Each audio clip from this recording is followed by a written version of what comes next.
नमस्कार, दिन भर की बड़ी खबरों में आपका स्वागत है। मैं हूं परवीन शेख। इस बुलेटिन में आज बात होगी महंगाई के खिलाफ विपक्ष के हल्ला बोल की, मनरेगा पर सोनिया गांधी के पीएम मोदी पर वार की, जानेंगे यूपी में पेपर लीक मामले में क्यों उठ रहे हैं सवाल, केजरीवाल के आवास पर हमला कर कैसे फंस गई बीजेपी, बात करेंगे नीतीश कुमार के सीएम पद पर इस्तीफे की चर्चाओं की, पाकिस्तान के प्रधानमंत्री इमरान खान की मुश्किलों की और बुलेटिन के आखिर में बात कल यानी 1 अप्रैल से होने वाले बड़े बदलावों की। लेकिन तमाम बड़ी खबरों से पहले एक नजर सुर्खियों पर।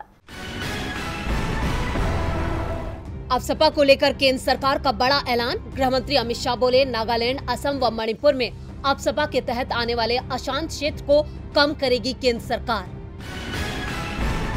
महाराष्ट्र सरकार ने कोरोना नियमों में दी राहत, उद्धव सरकार ने किया ऐलान, गुड़ी पड़वा में निकाल सकेंगे रैली, रमजान के उत्साह पर भी छूट। आर्यन खान मामले में एनसीबी को मिली राहत, बॉम्बे हाईकोर्ट ने 60 दिन बढ़ाई चार्जशीट फाइल करने की समय सीमा, मुंबई ड्रग्स मामले में आर्यन समेत 20 लोगों पर दर्ज हुआ है मामला। मामूली गिरावट के साथ बंद हुआ शेयर बाजार, सेंसेक्स 115 अंकों की गिरावट के साथ 58,568 अंकों पर हुआ बंद, तो वहीं निफ्टी 33 अंकों की तेजी के साथ 17,464 अंकों पर हुआ बंद। सुर्खियों के बाद बात आज की सबसे बड़ी खबर की। महंगाई को लेकर देशवासी पहले से ही मुश्किल में थे। सरकार की ओर से महंगाई को रोकने की कोशिशें हो रही थीं, लेकिन तभी तक जब तक 5 राज्यों में चुनाव चल रहे थे। चुनाव खत्म होते ही जनता पर महंगाई की चौतरफा मार पड़नी शुरू हो चुकी है। विपक्ष ने इस मुद्दे को लेकर हल्ला बोल दिया है। कांग्रेस के नेतृत्व में पूरे देश में विपक्ष सरकार से सवाल पूछ रहा है। देखिए ये रिपोर्ट। हाल ही में खत्म हुए विधानसभा चुनावों के बाद से देश की जनता पर महंगाई की मार जारी है। पेट्रोल डीजल की कीमतों में तेजी से इजाफा हो रहा है। पिछले 10 दिनों में आज 9वीं बार ईंधन के दाम बढ़ाए गए हैं, जिसके बाद अब तक 6 रुपए से ज्यादा बढ़ाए जा चुके हैं। ऐसे में जनता जहां हालात से मजबूर है, तो वहीं कांग्रेस ने जनता के लिए आवाज उठाई है और अब सड़क पर उतरकर प्रदर्शन कर रही है और सुबह से ही ये प्रदर्शन जारी है। कांग्रेस सांसद राहुल गांधी समेत पार्टी के अन्य नेताओं ने विजय चौक पर पेट्रोल डीजल की बढ़ती कीमतों को लेकर विरोध प्रदर्शन किया है। तमिलनाडु, मध्य प्रदेश, हिमाचल लगभग सभी जगह कांग्रेस का प्रदर्शन है। इस पूरे प्रदर्शन की कमान राहुल गांधी ने संभाल रखी है और देश में बढ़ती महंगाई के खिलाफ विरोध प्रदर्शन करने का उन्होंने अनूठा तरीका अपनाया है। दरअसल राहुल गांधी ने कांग्रेस के अन्य नेताओं के साथ महंगाई और बढ़ते पेट्रोल डीजल के दामों के खिलाफ प्रदर्शन कर सिलेंडर और मोटरसाइकिल पर फूल की माला चढ़ाई है। इसके अलावा मोदी सरकार पर बरसते हुए राहुल गांधी ने कहा कि सरकार गरीबों और मिडिल क्लास को परेशान करना बंद करे। इतना ही नहीं, प्रदर्शन के साथ साथ राहुल गांधी ने ट्विटर पर भी पीएम मोदी पर निशाना साधा है। उन्होंने दूसरे देशों में पेट्रोल डीजल के दाम बताते हुए सरकार को घेरा। उन्होंने लिखा, अफगानिस्तान 66 रुपए 99 पैसे प्रति लीटर, पाकिस्तान 62 रुपए 38 पैसे, श्रीलंका में 72 रुपए 96 पैसे, बांग्लादेश में 78 रुपए 53 पैसे, भूटान में 86 रुपए 28 पैसे, नेपाल में 97 रुपए 5 पैसे, इंडिया में 101 रुपए 81 पैसे प्रति लीटर पेट्रोल बिक रहा है। प्रश्न ना पूछो फकीर से, कैमरे पर बांटे ज्ञान, जुमलों से भरा झोला लेकर लूटे हिंदुस्तान। विजय चौक पर राहुल गांधी ने कहा कि पिछले 10 दिन में 9 बार पेट्रोल डीजल के दाम बढ़ाए गए हैं और इसका परिणाम मध्यम वर्ग और गरीब लोगों पर पड़ता है। हमारी मांग है कि सरकार पेट्रोल डीजल के दाम को बढ़ाना बंद करे। पूरे देश में हमारा प्रदर्शन चलेगा और काफी दिनों तक चलेगा। यानी कांग्रेस तो जनता की आवाज सरकार तक पहुंचाने के लिए सड़क पर उतर चुकी है। ऐसे में मोदी सरकार कब जनता का दर्द समझ पाती है, ये देखने वाली बात होगी। एक और महंगाई बढ़ती जा रही है तो बेरोजगारी में भी कमी नहीं आ रही है। लोग काम मांग रहे हैं, सरकार नौकरियां भी नहीं दे पा रही। लेकिन एक स्कीम ने जरूर मोदी सरकार को राहत दी है, लेकिन ये स्कीम भी मोदी सरकार की नहीं बनाई गई है, बल्कि मनमोहन सिंह की सरकार के समय लागू की गई थी।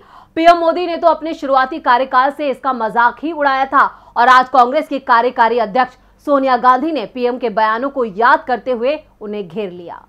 मोदी राज में देश की जनता इस वक्त 2 बड़ी समस्याओं से जूझ रही है। एक है महंगाई तो दूसरी है बेरोजगारी, और ये दोनों ही समस्याएं एक दूसरे से जुड़ी हुई भी हैं। अगर बात बेरोजगारी की करें तो देश में बेरोजगारी दर 6.57% हो गई है, लेकिन सरकार इस पर काम करने के बजाय सिर्फ पुरानी सरकारों की खामियां गिनाने, उनका मजाक उड़ाने और उनके नाम को मिटाने में व्यस्त है। अब इसी बीच आज कांग्रेस की अंतरिम अध्यक्ष सोनिया गांधी ने पीएम मोदी पर तंज कसते हुए लोकसभा में मनरेगा स्कीम का जिक्र किया। उन्होंने पीएम मोदी का नाम लिए बिना ही तंज कसते हुए कहा कि मनरेगा स्कीम का कई लोगों ने कुछ साल पहले मजाक उड़ाया था, लेकिन इसने कोरोना काल में जब लॉकडाउन लगा तो करोड़ों गरीबों को समय पर मदद पहुंचाने का काम किया। इसने सरकार को बचाने में सकारात्मक भूमिका अदा की। इसके साथ ही सोनिया गांधी ने मनरेगा स्कीम के बजट आवंटन में कटौती पर भी सवाल खड़े किए। उन्होंने कहा, मैं केंद्र सरकार से मांग करती हूं कि मनरेगा के लिए बजट का आवंटन किया जाए। काम के 15 दिनों के भीतर मजदूरों के खातों में इसकी पेमेंट पहुंच जानी चाहिए।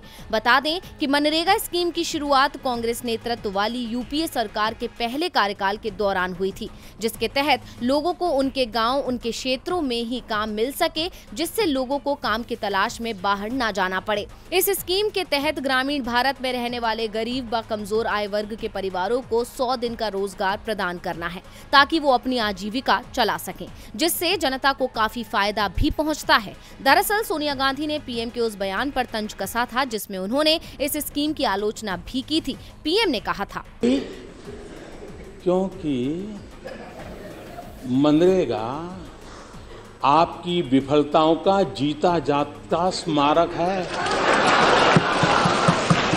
पीएम ने इस स्कीम को कांग्रेस की विफलताओं का जीता जागता स्मारक बताया था, जबकि कोरोना काल में ये लोगों के लिए संजीवनी साबित हुई। जनता को रोजगार देने में असमर्थ सरकार कांग्रेस की मनरेगा स्कीम को उसकी विफलता करार देती है और मजाक उड़ाती है, जबकि मोदी सरकार में न जाने कितने युवा रोजगार की आस में बैठे हैं और सरकार के पास रोजगार तो दूर, उनको देने के लिए जवाब तक नहीं है। मनरेगा को पीएम मोदी कांग्रेस सरकार की विफलता का स्मारक बताते थे, लेकिन इसी मनरेगा ने कोरोना काल में सरकार की सबसे ज्यादा मदद की, लोगों तक काम पहुंचाया। लेकिन देश में सबसे बड़ा मुद्दा आज भी रोजगार का ही है। लोगों को नौकरियां नहीं मिल रही हैं। यूपी में तो नौकरी या किसी परीक्षा का पेपर लिया जाता है तो परीक्षा होने से पहले ही ये लीक हो जाता है। इसे लेकर नेता विपक्ष अखिलेश यादव ने योगी सरकार पर निशाना साधा है। उत्तर प्रदेश में ना जाने कितने युवा रोजगार की आस में बैठे हुए हैं, लेकिन नौकरी नहीं है। ये मुद्दा तो पहले ही योगी सरकार के लिए चुनौती बना हुआ था। अब इस बीच बार बार पेपर लीक होने की खबरों ने भी योगी सरकार को कटघरे में खड़ा कर दिया है, या यूं कहें कि योगी राज में एक परीक्षा को बार बार करवाने की प्रथा शुरू हो गई है, जिसका सीधा असर बच्चों के भविष्य पर पड़ता है। लेकिन इसके लिए जिम्मेदार है योगी सरकार, क्योंकि सरकार की लापरवाही के चलते ही राज्य की कानून व्यवस्था इतनी बदतर हो चुकी है कि इस तरह की धांधली करने वाले खुलेआम घूम रहे हैं और बार बार इस तरह के अपराध को अंजाम दे रहे हैं, लेकिन उनके खिलाफ कोई कार्रवाई नहीं हो पा रही है। एग्जाम माफिया की इस धांधली और सरकार की अनदेखी का हर्जाना भुगत रहे हैं सिर्फ छात्र। हालांकि विपक्ष बार बार सरकार पर सवाल उठाता है और आज फिर नेता प्रतिपक्ष अखिलेश यादव ने ट्वीट कर योगी सरकार को घेरा है। साथ ही देश का चौथा स्तंभ कहे जाने वाले मीडिया को सलाह भी दी है। अपने ट्वीट के जरिए अखिलेश ने कहा कि भाजपा सरकार के राज में ये बेहद नकारात्मक बात है कि जो देता है अपराध की खबर उसी पर टूटता है कहर।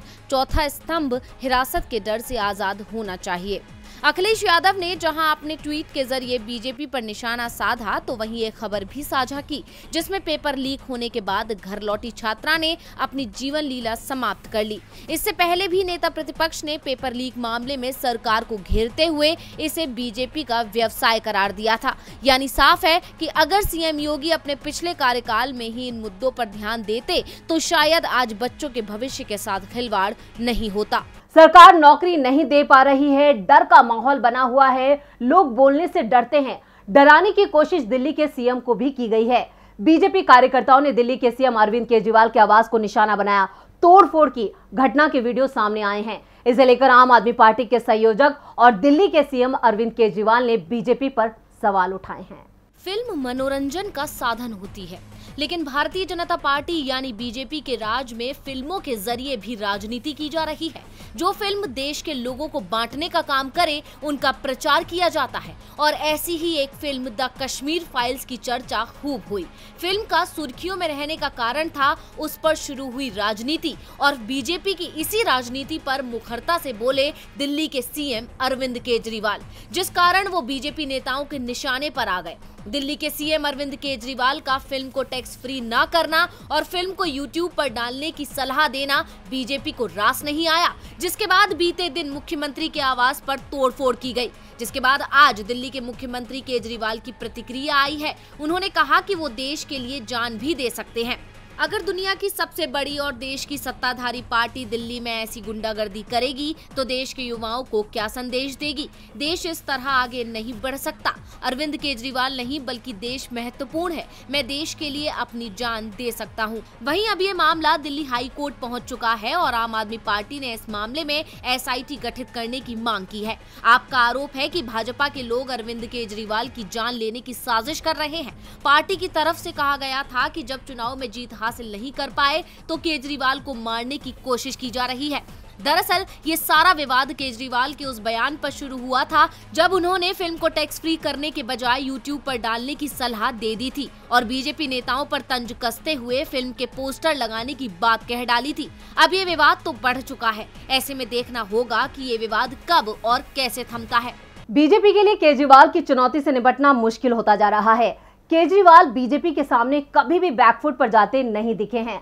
ऐसे में बीजेपी कार्यकर्ताओं का केजरीवाल के आवाज को घेरना उन पर ही भारी पड़ता दिख रहा है। लेकिन बीजेपी को आज सिर्फ मुश्किलों का ही सामना नहीं करना पड़ा, बिहार से उसके लिए एक अच्छी खबर भी आई है। पार्टी को जल्द ही बिहार में CM की कुर्सी मिल सकती है। इसके लिए देखते हैं ये रिपोर्ट। क्या बिहार के मुख्यमंत्री नीतीश कुमार बीजेपी के दबाव में हैं? सियासी गलियारों से जो खबरें आ रही हैं, उनके मुताबिक CM नीतीश कुमार खुलकर फैसला नहीं ले पा रहे हैं। बीजेपी बड़ी पार्टी होने का दबाव लगातार बना रही है।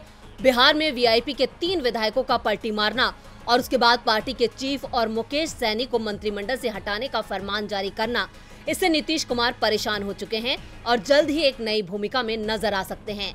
ये बयान खुद नीतीश कुमार ने अनौपचारिक बातचीत में दिया है। मीडिया रिपोर्ट्स के मुताबिक अनौपचारिक बातचीत में विधानमंडल के बजट सत्र के दौरान नीतीश कुमार ने बिहार विधानसभा में अपने कार्यालय को लेकर मीडिया से बात की। नीतीश कुमार ने कहा, मुझे राज्यसभा जाने में कोई दिक्कत नहीं होगी, मेरी इच्छा भी है, लेकिन अभी के लिए मेरे पास मुख्यमंत्री की जिम्मेदारियां हैं। मैं 16 साल से अधिक समय तक मुख्यमंत्री रहा हूं, आगे का मुझे पता नहीं। अब सवाल ये है कि आखिर नीतीश कुमार राज्यसभा जाने की बात क्यों कर रहे हैं? ये उनके मन की इच्छा है या फिर बीजेपी का दबाव? नीतीश कुमार बिहार विधानसभा, विधान परिषद और लोकसभा के सदस्य रह चुके हैं। अगर वो राज्यसभा जाते हैं तो सभी सदनों के सदस्यों के रूप में उनका नाम शामिल हो जाएगा। खबरों की माने तो राजनीति का एक तबका मुख्यमंत्री नीतीश कुमार को उपराष्ट्रपति बनाए जाने की वकालत कर रहा है। उपराष्ट्रपति का पद अगले कुछ दिनों में खाली होने वाला है। वैसे कुछ दिनों पहले नीतीश कुमार को विपक्ष की तरफ से राष्ट्रपति उम्मीदवार बनाए जाने की भी मांग की गई थी, लेकिन नीतीश कुमार ने इससे इनकार कर दिया था। अब अगर नीतीश राज्यसभा जाते हैं तो बीजेपी का रास्ता साफ हो जाएगा और बिहार में बीजेपी का कोई नेता मुख्यमंत्री बन सकता है। फिलहाल तो ये सिर्फ कयास हैं। नीतीश कुमार राज्यसभा जाने की तैयारी कर रहे हैं। अब राज्यसभा के सहारे वो मोदी सरकार में मंत्री बनेंगे या फिर उनकी नजरें किसी दूसरी कुर्सी पर हैं। कुर्सी का ये खेल सिर्फ इंडिया में ही नहीं चल रहा, बल्कि भारत के पड़ोसी देश पाकिस्तान में भी ये खेल चल रहा है। पाकिस्तान के PM इमरान खान की कुर्सी खतरे में पड़ गई है। सरकार पर विपक्ष भारी पड़ रहा है। इमरान को मदद की उम्मीद सेना से थी, लेकिन सेना ने भी साथ छोड़ दिया। मुश्किल में फंसे इमरान खान क्यों इस्तीफा देने की सोच रहे हैं, देखते हैं ये रिपोर्ट। पाकिस्तान में मचे सियासी भूचाल में अब करीब करीब ये साफ हो गया है कि प्रधानमंत्री इमरान खान नंबर गेम में पिछड़ चुके हैं।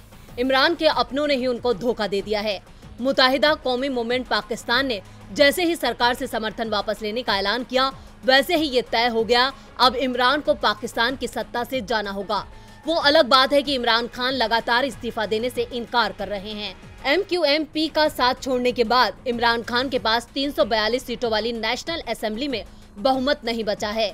MQMP के 7 सदस्य थे और उसके समर्थन लेने के बाद इमरान खान के पास 164 सदस्यों का समर्थन रह गया है, जबकि बहुमत के लिए 172 सदस्यों के समर्थन की जरूरत है।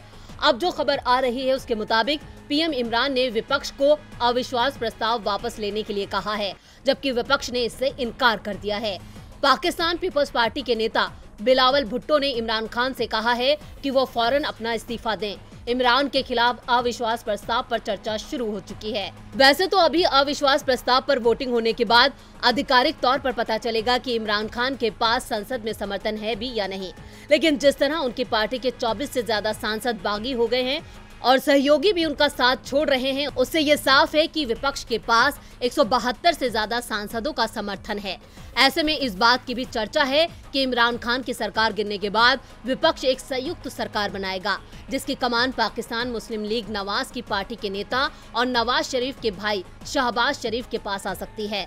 पाकिस्तानी मीडिया रिपोर्ट्स के अनुसार विपक्षी मिलीजुली सरकार का नेतृत्व नवाज शरीफ के भाई और नेता प्रतिपक्ष शहबाज शरीफ कर सकते हैं, जबकि उसमें मरियम नवाज और बिलावल भुट्टो को अहम जिम्मेदारी मिल सकती है। बुधवार को बिलावल भुट्टो ने शहबाज शरीफ की दावेदारी का समर्थन कर दिया है। और बुलेटिन के आखिर में बात कल यानी 1 अप्रैल से होने वाले बड़े बदलावों की। 1 अप्रैल से देश में नया वित्त वर्ष 2022-23 शुरू होने वाला है। नए वित्त वर्ष के साथ ही देश में कुछ नए नियम या यूं कहें कि कुछ बदलाव लागू हो जाएंगे। इन बदलावों का असर देश के आम आदमी से लेकर अमीरों तक पर पड़ने वाला है, क्योंकि सरकार बैंकिंग सेवाओं से लेकर टैक्स भरने के नियमों को बदलने जा रही है। साथ ही 1 तारीख से जनता पर महंगाई का बोझ भी बढ़ सकता है। तो क्या है नए नियम, देखते हैं इस रिपोर्ट में। देश की जनता बेसब्री से 1 तारीख का इंतजार करती है, क्योंकि इस दिन महीने की शुरुआत के साथ साथ तनख्वाह भी आती है। ये खुशियां तब मायूसी में तब्दील हो जाती हैं जब नियमों में बदलाव के साथ लोगों पर महंगाई का बोझ बढ़ जाता है। अब 1 अप्रैल यानी नए वित्त वर्ष 2022-23 की शुरुआत से सरकार नियमों में बदलाव करने जा रही है। उनमें बैंकिंग, टैक्स, कार, कीमतों से जुड़े बदलाव शामिल हैं। 1 अप्रैल से क्रिप्टो करेंसी समेत वर्चुअल डिजिटल एसेट्स की बिक्री, ट्रांसफर से होने वाली कमाई 30% टैक्स के दायरे में आएगी। इसका ऐलान बजट 2022 में हो चुका है। साथ ही वर्चुअल डिजिटल एसेट्स के ट्रांसफर के दौरान अगर पेमेंट एक वित्त वर्ष में 10,000 रुपए से ज्यादा का रहा तो 1% TDS कटेगा। वहीं 1 अप्रैल से होम लोन लेने वालों को भी बड़ा झटका लगेगा, क्योंकि बजट 2022 में 80 EEA सेक्शन को आगे के लिए एक्सटेंड नहीं किया गया है और न ही अभी तक कोई नया अपडेट आया है। इसलिए हो सकता है कि 31 मार्च 2022 के बाद सेक्शन 80 EEA का फायदा ना मिले। इसी के साथ ही अगले महीने से दवाइयों के और महंगा होने के लिए तैयार रहें। पेन किलर, एंटीबायोटिक्स, एंटीवायरस जैसी कई दवाइयों की कीमतें बढ़ने वाली हैं। चुनिंदा दवाइयों की कीमतों में 1 अप्रैल 2022 से 10% से ज्यादा का इजाफा होने वाला है। सरकार के इस फैसले के बाद करीब 800 से ज्यादा दवाइयों के दाम बढ़ जाएंगे। 1 अप्रैल से कुंडली, मानेसर, पलवल एक्सप्रेसवे पर सफर करना महंगा हो जाएगा। HSI IDC ने दूरी के हिसाब से वाहनों को श्रेणी में बांटकर नई टोल दरें तय की हैं। ये दरें 31 मार्च रात 12 बजे के बाद से लागू हो जाएंगी। इसी के साथ ही कुछ वाहन कंपनियों ने 1 अप्रैल से अपने व्हीकल के दामों में बढ़ोतरी का ऐलान किया है। यानी साफ है कि 1 अप्रैल से जनता पर महंगाई का बोझ बढ़ने वाला है, यानी नया वित्त वर्ष भी उनके लिए भारी साबित होने वाला है। तो आज इस बुलेटिन में बस इतना ही। देखते रहिए DB लाइव। नमस्कार।